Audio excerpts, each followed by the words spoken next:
Hello my dear students and friends. आज हम एक ऐसी शख्सियत के बारे में बताएंगे जिससे आपको अपने जीवन में आगे बढ़ने की प्रेरणा मिलेगी। आप मोटिवेट होंगे क्योंकि जिस व्यक्तित्व के बारे में बात होने जा रही है उसने अपना नाम बड़े ही प्रभावशाली ढंग से इतिहास के पन्नों में दर्ज कराया है और जिसने 1970s में यानी के 1970 के दशक में ही कह दिया था कि मेरा लक्ष्य है हर घर में पर्सनल कंप्यूटर पहुंचाना, जो उस समय केवल एक सपने की तरह ही लगता था और लोग हंसते थे उनकी बातों पर। लेकिन आज लगभग हर जगह कंप्यूटर और लैपटॉप यूज हो रहे हैं। इसी से पता चलता है कि एक सफल व्यक्ति हमेशा दूर की सोचता है, आगे की सोचता है और जैसा सोचता है वैसा ही भविष्य बनाता है, यानी कि अपने हाथों से अपना फ्यूचर क्रिएट करता है। अगर सफलता चाहिए तो आपके अंदर भी अपने काम के प्रति थोड़ा सा पागलपन, थोड़ा जुनून होना जरूरी है। आप देखिए आज हर व्यक्ति मोबाइल फोन का यूज कर रहा है, लेकिन 1970 के दशक में तो यह इम्पॉसिबल लगता था। इस टेक्नोलॉजिकल चेंज, मैं कहूंगा कि टेक्नोलॉजिकल क्रांति के पीछे बहुत से व्यक्तियों का हाथ है, जिनमें मुख्य भूमिका के रूप में दुनिया की सबसे बड़ी कंपनी एप्पल के फाउंडर स्टीव जॉब्स भी शामिल हैं। यहाँ पर यह बताना जरूरी है कि इनकी फैमिली बैकग्राउंड शुरुआत में कुछ खास नहीं थी। इनका बचपन भी गरीबी में ही बीत रहा था। कई बार तो एक धार्मिक संस्थान में जाकर खाना खाते थे, लेकिन जब वे केवल और केवल 23 साल के हुए थे तो उन्होंने $1 मिलियन कमा लिए थे। जी हाँ, $1 मिलियन।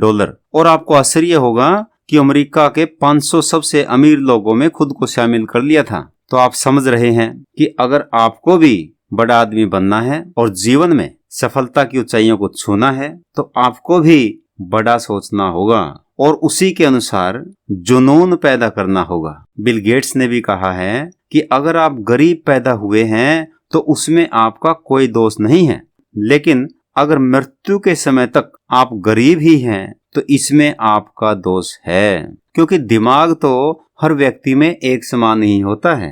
बस उसे तराशने की जरूरत होती है, उसे निखारने की और संवारने की जरूरत होती है और सही कार्य में सही दिशा में लगाने की जरूरत होती है। मैं आपको बता दूं कि हर व्यक्ति में कोई ना कोई हुनर या कहिए कि स्किल तो होती ही है, बस उसे पहचानने की आवश्यकता होती है और थोड़ा सा दिमाग लगाकर दुनिया के सामने लाने की आवश्यकता होती है। आपका ऐसा नाम होगा कि दुनिया झुककर सलाम करेगी। समस्याएं तो स्टीव जॉब्स के सामने भी बहुत सी आई थी। जिस व्यक्ति को यह कंपनी में लेकर आए थे, 2 साल बाद उसी व्यक्ति ने इन्हें कंपनी से बाहर कर दिया था। लेकिन अगर आपके अंदर स्किल्स हैं, एबिलिटी है, एक्सीलेंस है, काबिलियत है, तो आपको कामयाबी के पीछे भागने की जरूरत नहीं है। कामयाबी खुद चलकर आपके पास आएगी। और वही हुआ।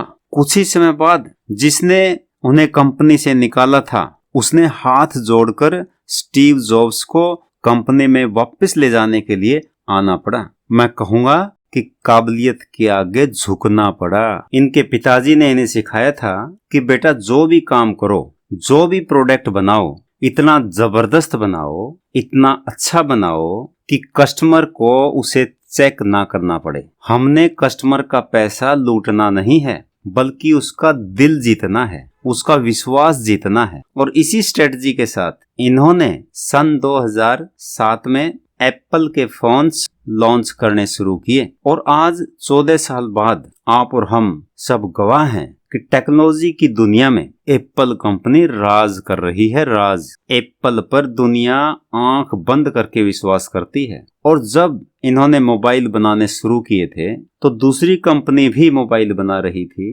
कंपटीशन पूरा था, लेकिन इनकी एक आदत थी कि जो भी करूंगा सबसे बेस्ट करूंगा। वे हमेशा एक्सीलेंस पर फोकस रखते थे। तभी तो आज जो व्यक्ति एप्पल का फोन यूज कर लेता है उसके बाद तो सिंपल एंड्रॉयड फोन यूज करने का उसका मन ही नहीं करता, क्योंकि भले ही एप्पल एक्सपेंसिव हो लेकिन क्वालिटी में कोई कंप्रोमाइज नहीं करता। उन्होंने जो कुछ भी बनाया बेस्ट बनाया। उन्होंने बोरिंग कंप्यूटर को इतना इंटरेस्टिंग बना दिया कि लोग लाइन लगाकर खड़े हो गए उनके कंप्यूटर को खरीदने के लिए। इन्हीं सब कारणों से स्टीव जॉब्स ने एप्पल कंपनी को सबसे पहली फास्ट $1 ट्रिलियन अचीव करने वाली कंपनी बना दिया।